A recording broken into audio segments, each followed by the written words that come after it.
নমস্কার বন্ধুরা, কেমন আছেন সবাই? আমি সঞ্চিতা। আজকে আমি দেখাবো একটা মিষ্টি আইটেম। আমাদের বাঙালিদের সব উৎসবের শুভ অনুষ্ঠানে যেই মিষ্টিটা লাগে পায়েস, সেই পায়েস করে আমি দেখাবো। তবে পায়েস কোনো চালের বা সিমইয়ের হবে না। আজকে দেখাবো ক্ষীর দিয়ে পায়েস করে, অর্থাৎ ক্ষীরেলার পায়েস। প্রথমে আমি নিয়ে নিয়েছি এখানে ক্ষীর, খোয়া ক্ষীর। এখানে 100 গ্রাম খোয়া ক্ষীর আছে। এই ক্ষীরটা আমি খুব ভালো করে গ্রেট করে নেব, গ্রেটার দিয়ে গ্রেট করে নেব।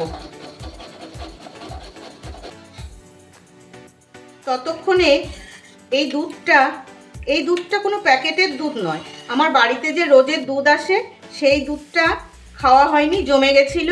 এই দুধটা দিয়েই আমি করব। কিছুটা ঘন হয়ে আছে, আর একটু ঘন করতে হবে, সেই জন্য এটা পাশের গ্যাসে ঘন হতে থাক। এই দুধটার মধ্যে আমি একসাথে মিষ্টি পরিমাণ মতো আমি একটু বাতাসা দিচ্ছি। যে যেরকম মিষ্টি খান সেরকম মিষ্টি দেবেন।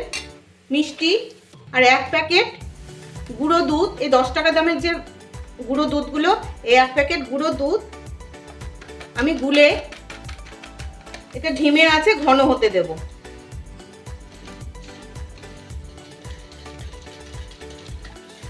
খুব ভালো করে গুলে গেছে। এবার এটা ঘন হতে দেব। এই 100 ক্ষীরটাকে আমি গুঁড়ো করে নিয়েছি। এর মধ্যে দিয়ে দেব 1 চামচ ময়দা,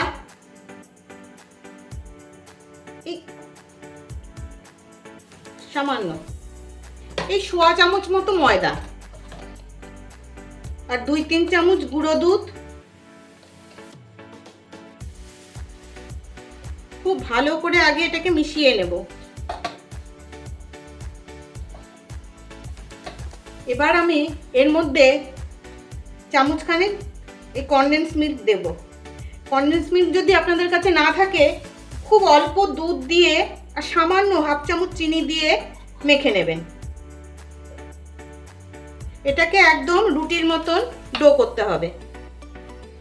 আমি কনডেন্স মিল্ক দিলাম বলে আর চিনি দিলাম না। খুব ভালো করে মেখে নিয়েছি। ঘি বেরিয়ে গেছে, তাও একটু দানা দানা রয়েছে।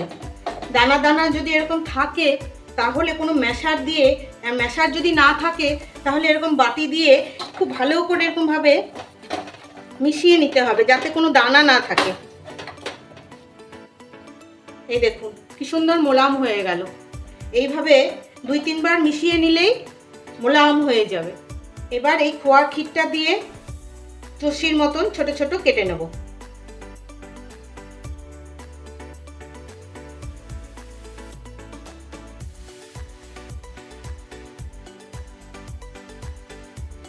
আমার ক্ষীরেলাগুলো সব তৈরি হয়ে গেছে। এইভাবে আরো ছোট ছোট করতে পারলে অনেক ভালো হয়, কিন্তু আমার তো একটু ধৈর্য কম, তাই একটু বড় বড়ই করেছি। এবার এই ক্ষীরেলাগুলো আমি ভাজবো, ওই জন্য গ্যাস জ্বালিয়ে কড়াই বসিয়ে নিলাম। এবার এই কড়াইয়ে দিয়ে দেবো আমি ঘি।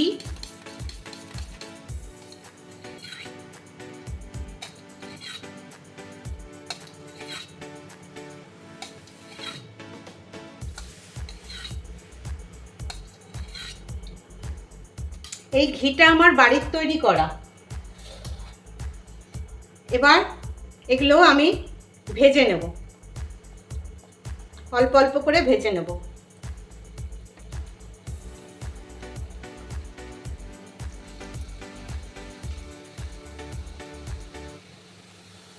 খুব বেশি ভাজবো না, এরকম হালকা ভেজে আমি তুলে নেব।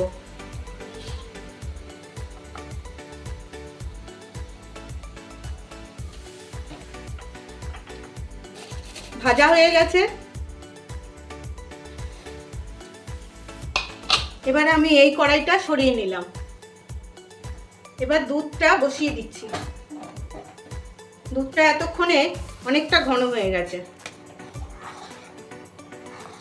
এবার এই দুধের মধ্যে আমি অল্প খোয়া রেখে দিয়েছি, এই খোয়াটা দিয়ে দেব। আপনারা যদি চান তাহলে এর মধ্যে এলাচের গুঁড়ো দিতে পারেন, কিন্তু আমি এটাতে এলাচের গুঁড়ো দিই না। আমি এর মধ্যে রোজ ওয়াটার দেবো অল্প। কত সুন্দর হয়েছে ক্ষীরটা। এবার এর মধ্যে আমি ক্ষীর ভাজাটা ছেড়ে দেব,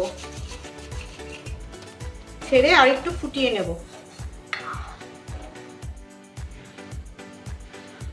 ফুটে গেছে, এবার দিয়ে দেব এর মধ্যে অল্প রোজ ওয়াটার, গোলাপ জল।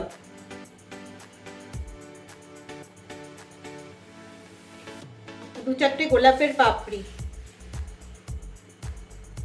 একটা কথা বন্ধুরা, আমার রান্না যদি আপনাদের কাছে ভালো লেগে থাকে, তাহলে যদি ইউটিউব থেকে দেখেন তাহলে সাবস্ক্রাইব করে দেবেন, আর যদি ফেসবুক থেকে দেখেন তাহলে একটা ফলো দিয়ে রাখবেন। তাহলে আমি যখনই কোনো রান্না ছাড়বো আপনাদের কাছে খুব সহজে চলে যাবে। তৈরি হয়ে গেল ক্ষীরের লাড় পায়েস। কেমন লাগলো জানাবেন, ভালো লাগলে কিন্তু অবশ্যই জানাবেন, আর আমার পাশে কিন্তু অবশ্যই থাকবেন। তবে আজকের মতন আসি, টাটা।